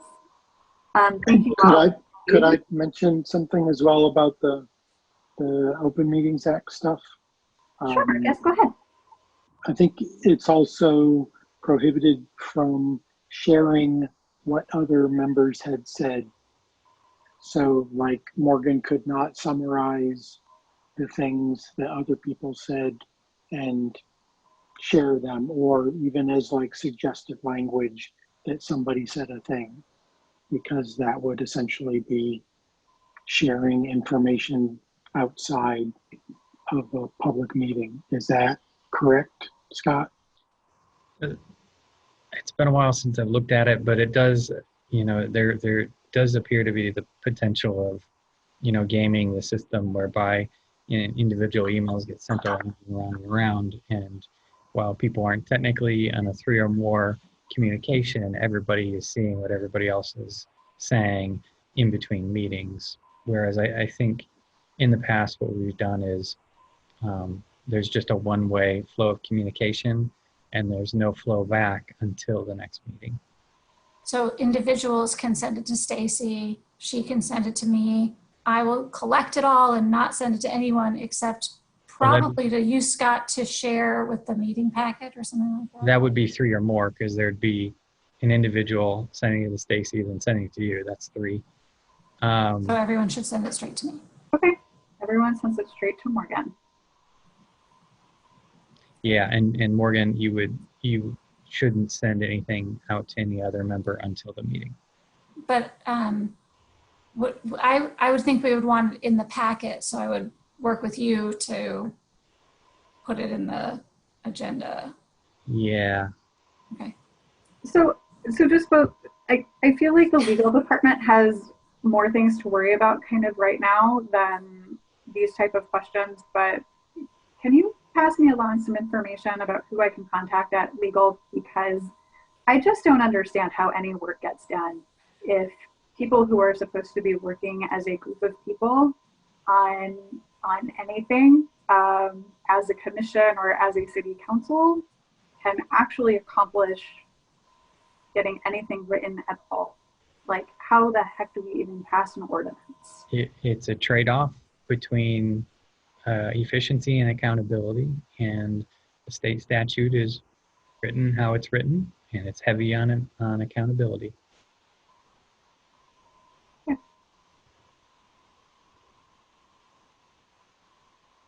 Still, pass me the name of the person in legal. I would like to reach out to them. I think they're going to direct you to, there's a Substantial Open Meetings Act website that I think it's the Illinois Attorney General maintains.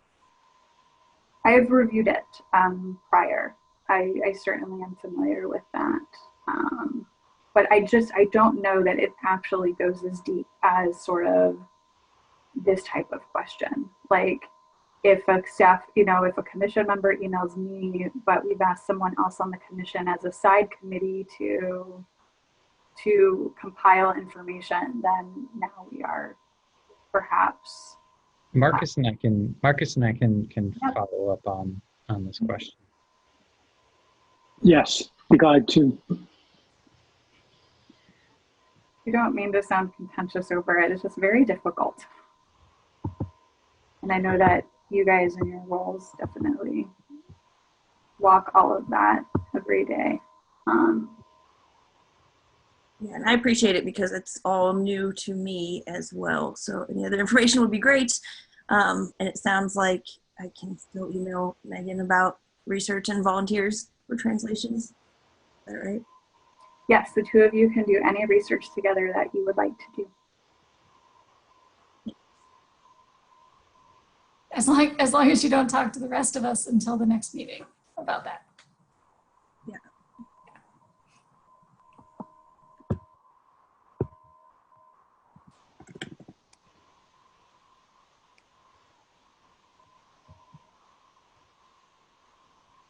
Okay, can we switch back to the agenda, please?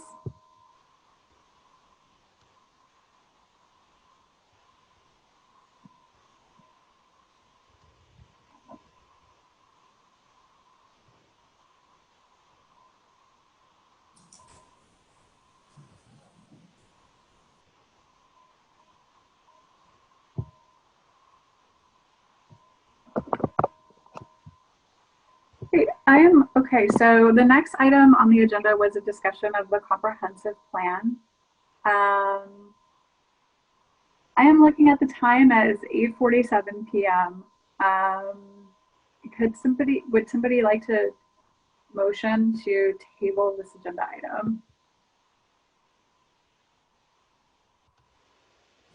Or maybe we can say more about what it was going to be. Scott, what were we going to do this evening with this agenda item? Well, it can be as extensive as we want, but I think I can summarize the most important thing to accomplish, which is I had sent out a distilled version of the comp plan values that commissioners had voted on, what I've done is essentially combine things that were more or less the same, but just use different words. And this is the outcome. So what I wanted to get from you all was just some feedback, whether this is right track, wrong track, whether you have a serious problem with it, or whether this is really what you meant, and we can share it with the folks organizing the comp plan. So based on what I see on the screen here, we have kind of 9 value sets. I'll call them a value set for the sustainability that came up from kind of ranked ranking, ranked choice, or ranking different values that are important to us related to the commission work that we do. And those values that top our lists together are environmental sustainability, science-based, diversity, equity, inclusion, and justice, adaptation and resilience, people-centered, sustainable economic growth, participation and collaboration, effectiveness and accountability, and smart growth, new urbanism, human scale design. Let's discuss for 5 minutes. I'll keep an eye on time. Where are these going? Towards the folks coordinating the plan? Mm-hmm. They look fine to me.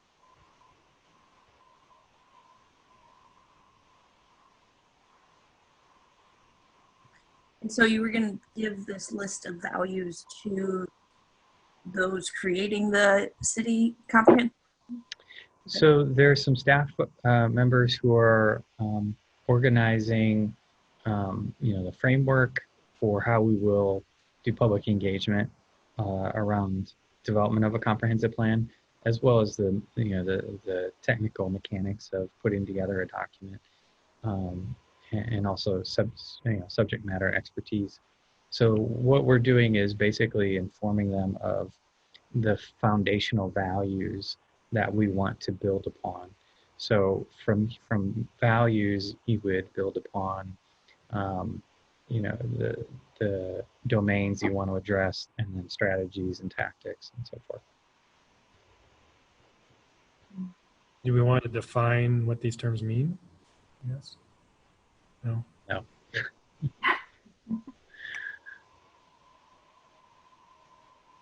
And then will there be other opportunities to have a more tangible input on the sustainability aspects of the comprehensive plan? Absolutely. The comp plan is going to be, a 2-year engagement, and we're just at the beginning of it. And of incorporating the climate action plan as part of the comprehensive one too? Is that another thing underway? So the climate action plan and the water plan that the city's been following for years, those are terming out, and all the types of activities that they address are going to be incorporated into the comprehensive plan. So this is not a comprehensive land use plan, but a comprehensive city plan that the city is going to be developing. And this commission is invited to participate in the development of all the sustainability related aspects of the plan. And there's multiple pathways. One is going to be the Sustainability Advisory Commission meetings. And the other pathway is, as individuals, you'll be able to participate in all the public engagement.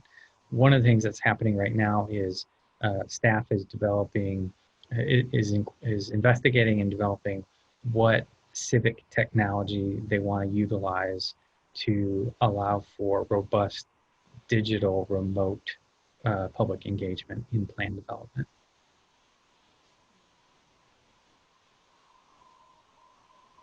Thank you for clarifying. I know the question was maybe just what do we think of these values? And they look good to me. Thank you for clarifying all the other stuff.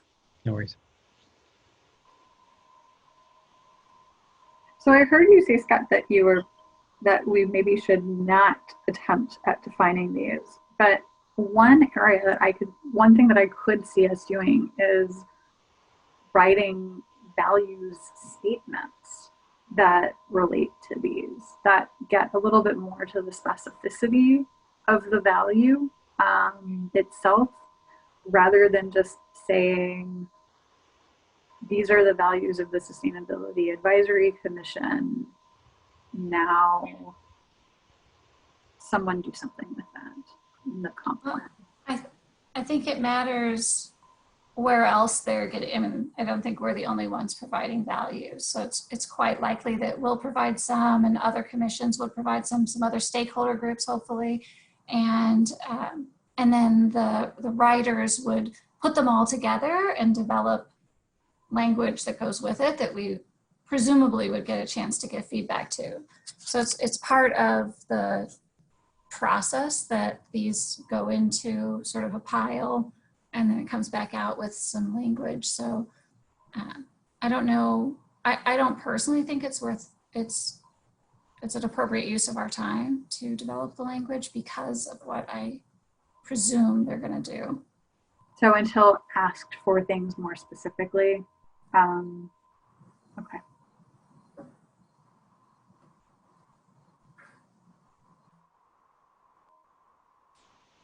Okay, thank you. I guess I wonder, there's a couple that, like, 3 really stand out to me as just ones that I question or have questions about. I am curious more about science-based, people-centered, and sustainable economic growth as each as values of the SAC and what is meant by them. Also recognizing that I said that we would extend the conversation for 5 minutes, and that time is now up. Oh, is there a motion to extend time on this discussion item tonight? Would motion that. Extend time a little bit. Let you finish your thought. Yeah. You don't have time restrictions, so you don't really need a motion. Stacy? Yep.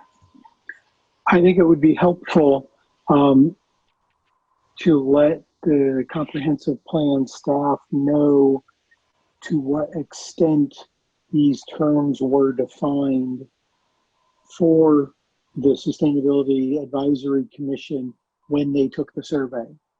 And if they were not defined, then it was basically whatever the commission member thought in their own mind that those terms meant.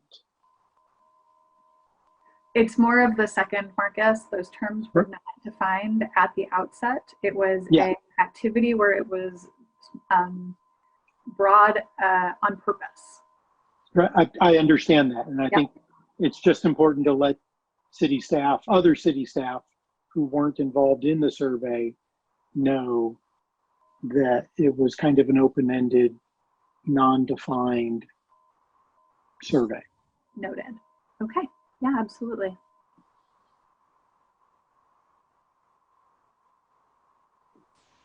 I'd like to understand what your question is when you say, what does science-based mean? Is that what you mean? Like, the question is, what does people-centered mean? Yeah, kind of as a value as it relates to sustainability. What does science-based mean to everybody? Or a few of you?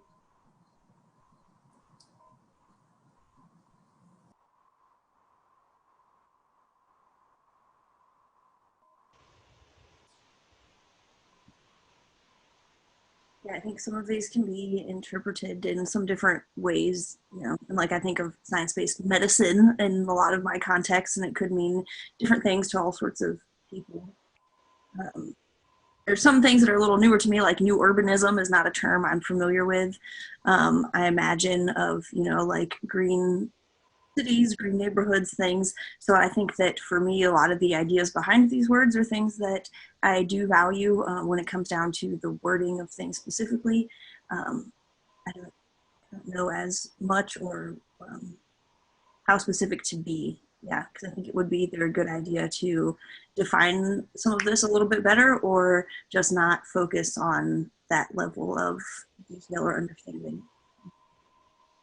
I think as a practical matter, if this becomes multiple pages, it doesn't have the impact on the process that you probably want.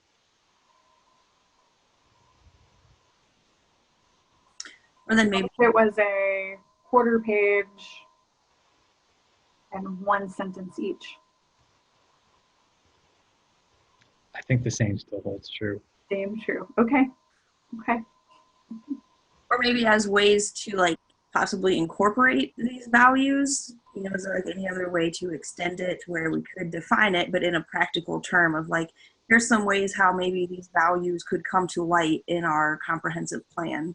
Absolutely. And I think that would be the next step. And just so you all know, I think this commission is actually, and Marcus may can say yes or no, I think this commission is probably ahead of others in terms of being proactive and engaging with the comp plan. But yes, the next step would be, okay, these are the foundational values. What are the activities that relate to them, and what would we want to do about them? I think that would build from this. And I think also would in that also be further defining what we mean by it. Certainly, yeah, I think it'll become clearer as we expand or build upon these. Do we have a timeline for this work at all? There was a roadmap published. I don't recall the details though. Okay, so we'll look into the roadmap for that, and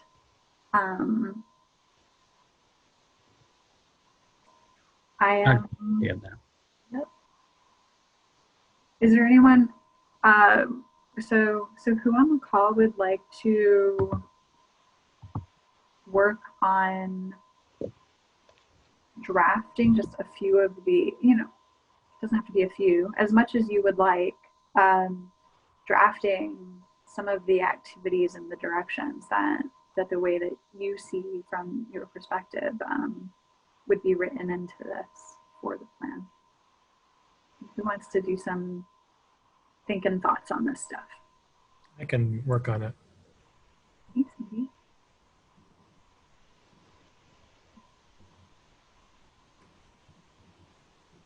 Andrew, I may be able to support in that as well. Okay. Thanks. Okay, so for the next meeting, we will make it an agenda item for us to continue this discussion and for a report back from Andrew and from Andy and Thomas.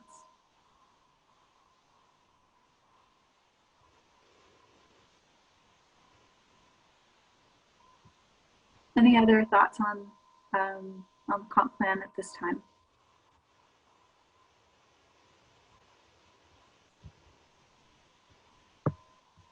Morgan, go ahead. Is there a website now for the city, the comprehensive city plan? Marcus, do you know? I've seen one yet. Not tonight, not that I know of.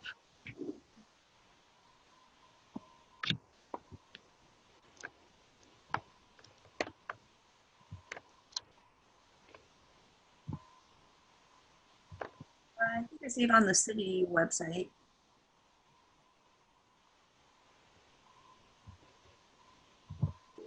Grace, you say you found it on there? The new plan, not the 2005 plan? It's probably a post, but I think there's going to be something a lot more robust. Yeah, it's all the old 2005.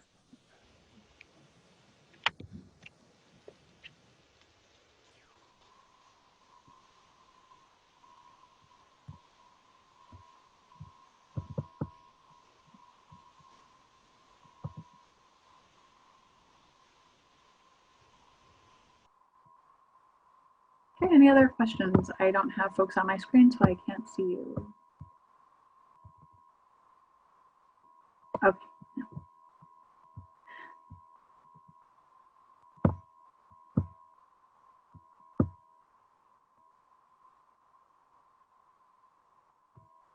All right, there is no unfinished business this evening. I'm going to move just towards announcements. The SAC has an opening for a commission member seat. And to apply, the websites are included in the agenda.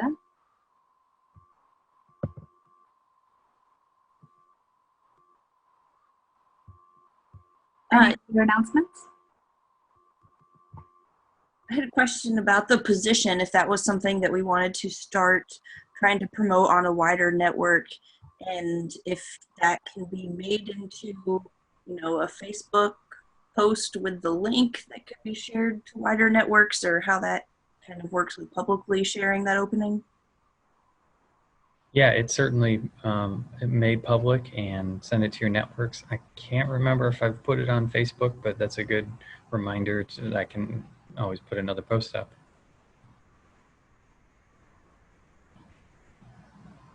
And just sort of just a point of clarification, people who have applied for a seat on the commission, if there's more than one application that comes in, those applications do remain on file for the future as well.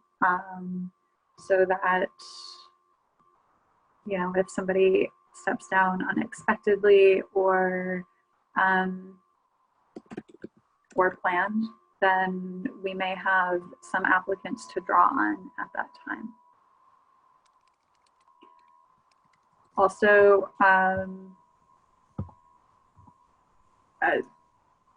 people are encouraged to join these meetings with us as well. Just because someone is not on the commission does not mean that they are not welcome to interact with the commission or with me directly or with anyone at the city directly.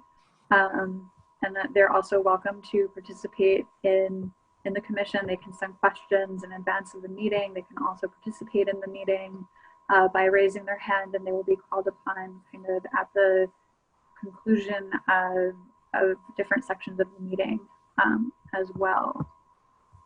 So I just put it out there that folks should not feel shy about joining us if they're passionate about this work and would also like to be engaged in working on sustainability efforts for Urbana. I had an announcement. We put it out as a news release, but I'm pretty excited about it, so I wanted to share it here too. The Solar Farm 2.0 is under construction now on campus. So if you happen to be over by First and Curtis Road and look to it's the northwest corner of First and Curtis. And we're actually putting in 54 acres of solar panels, and they're going to be a tracking system, but also follows the sun over the course of the day. And also they are bifacial panels, which is new. So it's a newer technology that gets reflected light off the bottom as well. So when the sun bounces off the ground or the neighboring panel line, that gives additional production.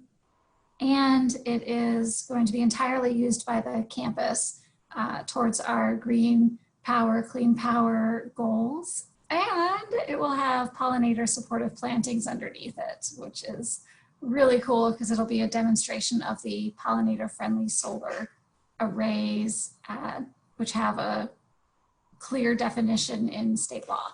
So I'm excited. That's awesome. Congratulations on breaking ground on that. That's wonderful. Thank you. Any other announcements? Also very exciting.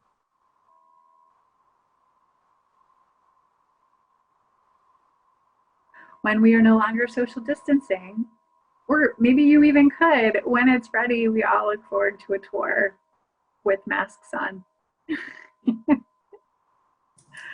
Yeah, once the building actually is about 6-month process. So it'll go live full production in January. And then the native plantings get put in next spring. So like March 8th, I think it's April. And then there will be tours in the future. Awesome. And we're looking into the option of a virtual tour in the meantime. Is there a way, I don't know if someone at the university would, never mind, maybe it's not that interesting actually. I was like, to film the build. We already have a camera. It is super interesting, of course. Okay. We love this stuff, right? You get to watch it build. It's like watching Legos, except it's not going up, it's going sideways. There's going to be a camera. It's not yet connected. Right now there's just a green field, and we'll be putting, the vendor that's installing it will be putting up the fence this week. And soon we hope to have a camera up there to be able to watch the action and then be able to do a time lapse in the future. Yeah. Good idea. All right, awesome. Okay, well, with no further business before the commission, I will go ahead and call this meeting to a close. Thank you all for your participation this evening.